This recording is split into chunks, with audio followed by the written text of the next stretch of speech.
Bonjour à tous et ravi de vous retrouver pour ce nouveau JT breton. Dans cette édition, nous irons au Guilvinec où un nouveau BTS arrive. Il forme au métier de patron pêcheur. Que faire de vos vieux médicaments inutilisés? Nous vous ferons découvrir la filière de recyclage de ces matériaux en Bretagne. Et puis, on ira aussi à la rencontre de ces pêcheurs qui pratiquent le no-kill dans les eaux du Léguerre, en Côte d'Armor. On va aussi retrouver dans cette édition Pierre Chapin. Bonjour Pierre. Bonjour. Et aujourd'hui, vous nous parlez de restaurants ouvriers. Oui, des restaurants qui se retrouvent en difficulté ces derniers mois à cause de redressements URSSAF qui ne les concernent pas directement. Et vous nous raconterez tout cela dans un instant. Bienvenue à tous dans cette édition du mercredi 15 mars 2017. Au Guilvinec, une nouvelle formation va faire son apparition à la rentrée, un BTS maritime. Les inscriptions sont ouvertes et 12 élèves constitueront cette première promotion. Cette formation unique en Bretagne doit désormais trouver son public. Camille Pochet nous en dit plus. Au Guilvinec, les apprentis marins-pêcheurs apprennent en pratiquant. À la rentrée prochaine, ils auront la possibilité d'intégrer un tout nouveau BTS maritime. Pour le moment, la plupart d'entre eux projettent de travailler tout de suite après la terminale. Quand je vais sortir de là, j'aurai fait 5 ans d'études. Je pense qu'il sera temps d'aller en mer bosser parce que là, 2 ans de plus, je ne sais pas si ça va coller. Former les jeunes marins à la connaissance de l'environnement marin, de l'écologie ou encore de l'océanographie, utile pour préparer l'avenir de la pêche et de ces jeunes recrues, selon le directeur de l'établissement. Ça sera bien entendu utile aux marins-pêcheurs. Les jeunes ne sont pas suffisamment formés à ces environnements marins et aussi à la connaissance des produits de la pêche, à la valorisation des produits de la mer, à la mise en marché, à la commercialisation. Et le BTS permettra aux jeunes d'appréhender toutes ces notions-là. À la rentrée 2017, 12 places seront ouvertes, accessibles aux titulaires d'un bac professionnel passé en lycée maritime. Pour les bacs généraux, il faudra étudier une année de plus. Les jeunes qui sont titulaires d'un bac général peuvent s'adresser au lycée maritime d'Etel, notre lycée voisin, pour faire une mise à niveau. Ils deviennent marins et ensuite ils viennent en BTS. Seuls 4 BTS de ce type sont ouverts en France. Ce diplôme permet aux jeunes marins de devenir patrons pêcheurs, de continuer leurs études en faculté ou de postuler plus facilement à l'entrée de l'école de la marine marchande de Nantes. Et ce jeudi, rendez-vous au centre Malamocque au Guilvinec. Un colloque s'y déroule et vous pourrez en apprendre plus sur cette filière. En bref, les habitants de Saint-Aignan, Neuillac, Cléguérec, Pontiville, Le Sourn et Melleran dans le Morbihan vont sans doute connaître un peu d'agitation. Ce jeudi, des sirènes devraient retentir dans la journée. La raison, un important exercice de sécurité autour du lac de Guerlédan. Il s'agit de tester les protocoles d'intervention autour d'un scénario, la rupture du barrage. Vous avez sûrement dans vos placards de vieilles boîtes de médicaments inutilisées. En Bretagne, 1000 officines sont chargées de les collecter. L'an dernier, 630 tonnes de déchets issus de médicaments ont été triés et détruits en Bretagne. Raphaël Tondrieux-Gauthier nous explique cette filière. C'est dans ce carton que les produits sont récoltés. Chaque semaine, dans cette pharmacie du centre-ville de Rennes, plus de 8 kg de médicaments non utilisés sont amenés par les clients. Parfois même, ce sont des boîtes entières qui n'ont jamais été ouvertes.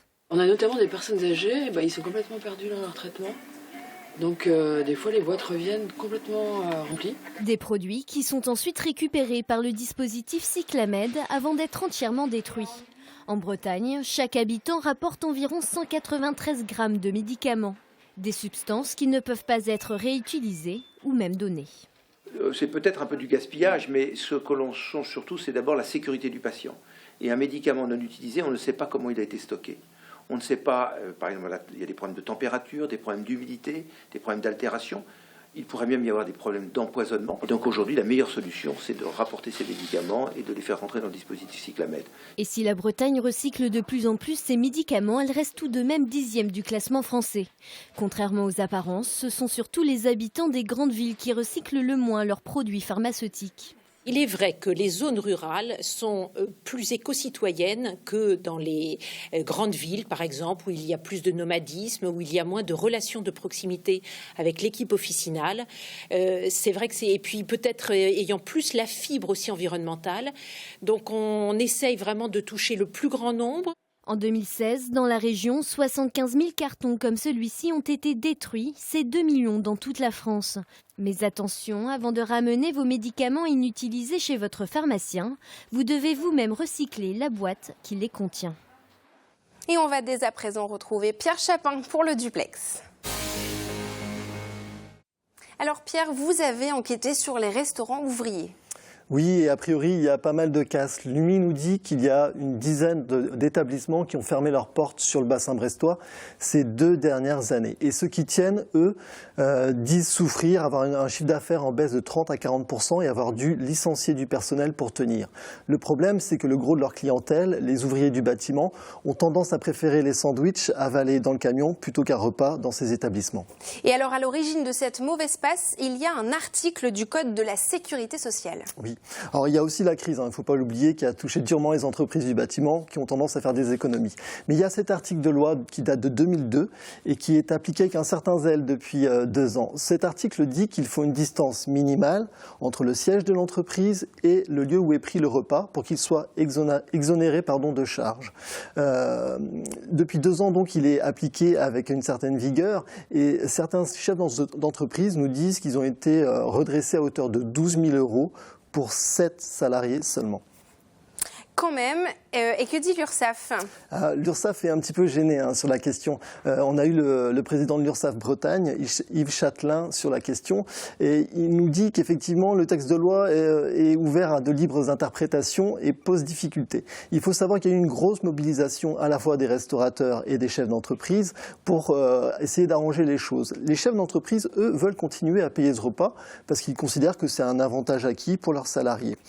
2 élus bretons ont interpellé le ministre du Travail sur cette question et il a formulé une réponse plutôt positive en disant que finalement il n'y avait pas besoin d'exiger une distance minimale, qu'il fallait simplement qu'il y ait un déplacement. Pourtant, malgré cette réponse, les contrôles et les redressements se poursuivent sur le terrain. Alors Yves Châtelain, le président de l'URSSAF Bretagne, doit reposer cette question et remettre le dossier sur la table lors d'une réunion nationale à Paris avec tous les URSSAF de France à la fin du mois.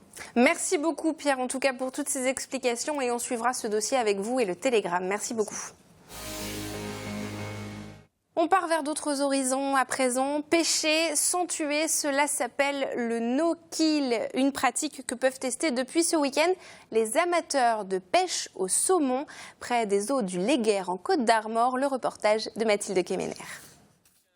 Pour ce pêcheur invétéré depuis 30 ans, la nouvelle saison de pêche au saumon s'ouvre avec quelques obligations supplémentaires. Il a adhéré au dispositif No-Kill, proposé sur l'une des plus belles rivières de France, le Léguerre. Le principe, relâcher le poisson capturé. C'est quelque chose qui ne me pose pas vraiment problème. Je pars du principe qu'on remet nos poissons à l'eau justement pour pouvoir les garder dans la rivière, pouvoir les reprendre plusieurs fois. Voilà.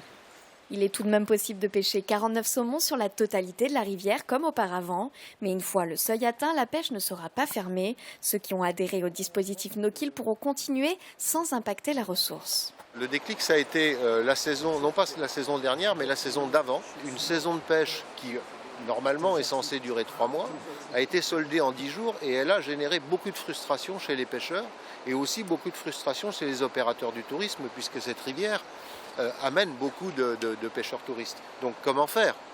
Continuer à pêcher et remettre les poissons à l'eau. Pour contrôler les pratiques, un garde a été recruté à plein temps sur le Léguerre. L'expérimentation se déroule sur 3 ans en partenariat avec les services de l'État et les scientifiques.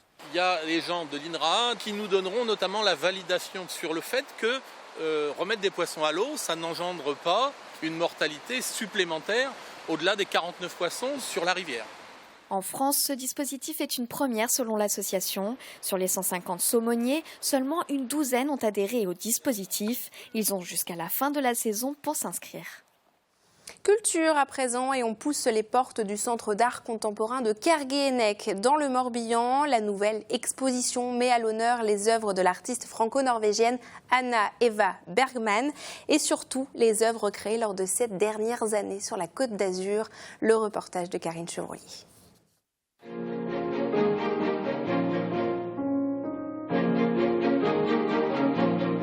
L'horizon, la mer, les montagnes, comme une invitation au voyage proposée par cet artiste venu du froid. En 1973, c'est à Antibes qu'Anna Eva Bergman pose ses pinceaux. De ces 14 années vont naître des œuvres mêlant les paysages nordiques à la lumière azuréenne. La grande particularité d'Anna Eva Bergman, c'est qu'il y a d'une part des grands monochromes, c'est-à-dire des grands pans de couleurs homogènes, et puis il y a aussi de la feuille de métal, de la feuille d'or, de la feuille d'argent, ce qui rend une luminescence très particulière et qui rend les tableaux extrêmement vivants, extrêmement vibrants. Et c'est une œuvre empreinte d'abstraction que propose la franco-norvégienne. Pluie, vagues, rochers, montagnes, barques, tout est simplifié, tout est épuré. Une simplification qui porte de nombreux points communs avec le breton Pierre Talquat. Ils ont le même rapport à la fois à la peinture, au paysage et à la chose vue. Ce qui est intéressant, c'est que c'est un rapport très transposé. On n'est jamais dans un rapport immédiat, on n'est jamais dans un travail de reproduction ou de représentation. Donc c'est nourri par la mémoire, c'est nourri par le souvenir de la chose vue. La fondation Hartung Berman à Antibes s'applique depuis 1994 à préserver ses œuvres, un vœu exprimé de leur vivant par Anna Eva Bergman et son compagnon Hans Hartung, l'un des grands représentants de l'art abstrait. Et on retrouve à présent le Tour de Bretagne en 60 secondes de Benjamin Bréon. Macabre découverte dimanche dernier à Pléguien, dans les Côtes d'Armor. Un cadavre. À moins que... Ah oui, tiens, il s'agissait d'un jeu de rôle organisé par l'Office de tourisme Lef Armor. Une enquête grandeur nature menée par 80 personnes et qui va se poursuivre pendant 3 dimanches sur tout le territoire. On attend la solution.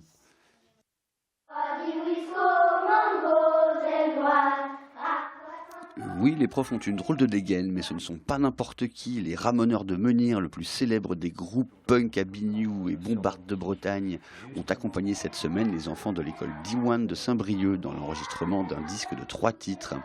Comment on dit tout à fond en breton ? Et c'est la fin de cette édition. Merci de nous avoir suivis. Vous nous retrouvez évidemment sur les sites internet de vos antennes régionales, TB Sud et TBO. Il y a également les réseaux sociaux pour nous suivre.